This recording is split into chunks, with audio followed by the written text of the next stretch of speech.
Jakarta memiliki populasi penduduk lebih dari 10,5 juta jiwa yang memproduksi sampah dalam jumlah yang sangat besar setiap harinya. Dinas Lingkungan Hidup DKI mencatat, ibu kota ini memproduksi sampah sebanyak 7.600 ton per hari ke TPST Bantar Gebang. Hal ini dapat menjadi permasalahan yang semakin rumit bila tidak ditanggulangi dengan baik sejak dini.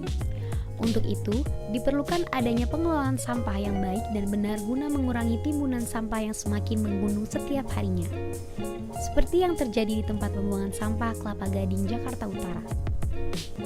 Satuan Pelaksana Lingkungan Hidup Kecamatan Kelapa Gading menjadi salah satu contoh yang menerapkan pemanfaatan sampah.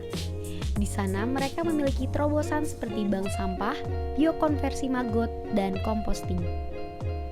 Bank sampah merupakan sistem pengelolaan sampah dengan cara mengumpulkan sampah anorganik seperti botol, kertas, maupun jenis sampah lainnya yang kemudian akan diuraikan kembali.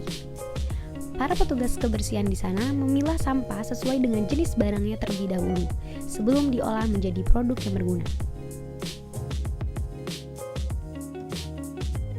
Selain bank sampah, Lingkungan Hidup Satuan Pelaksana Kecamatan Kelapa Gading juga mengembangkan biokonversi maggot. Tapi, apa itu biokonversi maggot? Biokonversi black soldier fly atau yang biasa disebut dengan biokonversi maggot merupakan metode pengolahan dari sampah organik yang terjangkau dan sederhana.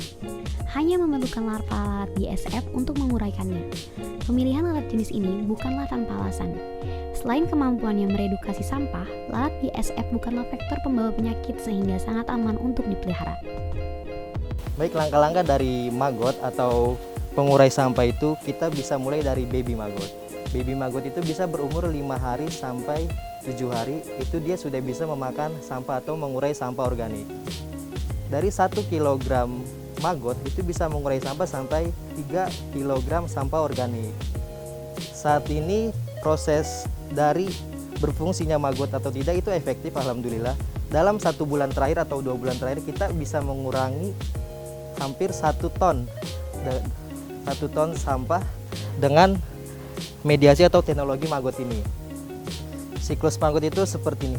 Kita mulai dari telur maggot, kemudian telur maggot itu sampai dia menjadi lalat sekitar 45 hari. Berfungsinya maggot atau umur maggot mengurai sampah itu 2-3 minggu dia masih bisa mengurai sampah organik hasil dari yang kita makan. Kemudian apabila dia sudah menjadi prepupa atau dia akan berubah warna menjadi hitam. Nah, setelah hitam dia kemudian mati suri, bukan mati tapi mati suri. Setelah mati suri kita pindahkan ke tempat lalat. Iya, perkembangbiakan lalat. Setelah dia berubah cangkang atau menjadi lalat, kemudian bertemu si jantan dan betina. Apabila si jantan mengawini betina, si jantan akan mati. Setelah betina bertelur 2-3 hari, kemudian betinanya mati. Seperti itu. Bertelur lagi dan balik lagi, siklusnya seperti itu. Pemprov DKI Jakarta memang sudah mewajibkan TPS di setiap kecamatan di DKI Jakarta untuk melakukan biokonversi maggot. Diharapkan metode ini dapat mengurangi sampah organik yang terbuang sia-sia. Selain bank sampah dan biokonversi maggot, pengolahan sampah juga dilakukan dengan cara composting. Composting merupakan proses dekomposisi bahan organik secara biologis yang nantinya dapat digunakan menjadi pupuk kompos. Kita sini menangani komposter sama untuk pupuk hayati, pangan maggot, dan pengurangan sampah di depo ini untuk ambil sampah anorganiknya. Ya, komposter ini kan dominan ini untuk komposter ini dia kompos cair. Jadi kita ngambil sampah organik, sayuran atau buah-buahan, kita taruh di sini udah dicacak ya. Nanti dalam jangka waktu kurang lebih 1 minggu itu kan dia ada pepes ya, jadi ada cairannya di bagian ini. Posisi ini kan dia ini batas cair, ini padatnya. Nah, jadi kita 2 hari sekali kita isi sampai dia benar-benar padat, sampai udah maksudnya tuh udah pepes, dia nggak bisa lagi untuk isi ini, baru kita keluarin sampah padatnya. Nanti dijemur bisa kita jadi kompos padatnya. Proses ini kita bisa minimal antara 2-3 bulan ya. Kalaupun batang-batang itu pohon yang batangnya basah ya, kecil kayak misalnya. Jadi misalnya daun singkong, kalau yang batang-batang ini nggak bisa diolah, ini kan kering deh daunnya. Kecuali dia kalau dipembusukkan jadi humus ya. Kompos padat, kompos cair, kita bisa untuk menyuburkan tanaman ya. Nah, ini kompos cairnya ini. Ini yang di botol-botol ini. Dingin ini. Udah cairnya. Ini udah dingin. Jadi udah bisa disiram, tapi jangan terlalu dekat banget sama batang pohonnya kan, akarnya. Ini bisa menyuburkan jadi tumbuh lebat daun gitu. Sampah bukan suatu hal yang menjijikan karena berasal dari kehidupan kita juga.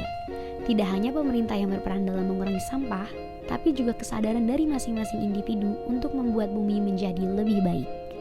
Untuk masyarakat Jakarta, ya khususnya lingkungan Jakarta Utara di Kelapa Gading, kita selaku PJLP dari lingkungan hidup ya, menghimbau agar masyarakat dapat memilah sampah dari sumbernya. Sumbernya itu ya seperti rumah tangga.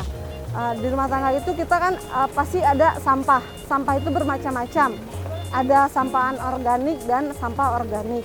Nah, lebih baik dan lebih bagusnya kita bisa memilah sampah tersebut dari dalam rumah tangga kita, di mana agar sampah yang terbuang di TPST Bantar Gebang itu benar-benar sampah yang sudah tidak bisa terpakai lagi. Masyarakat, mari kita mulai semuanya dari awal, dari sumbernya, agar anak cucu kita juga bisa mengetahui sampah yang dapat kita olah.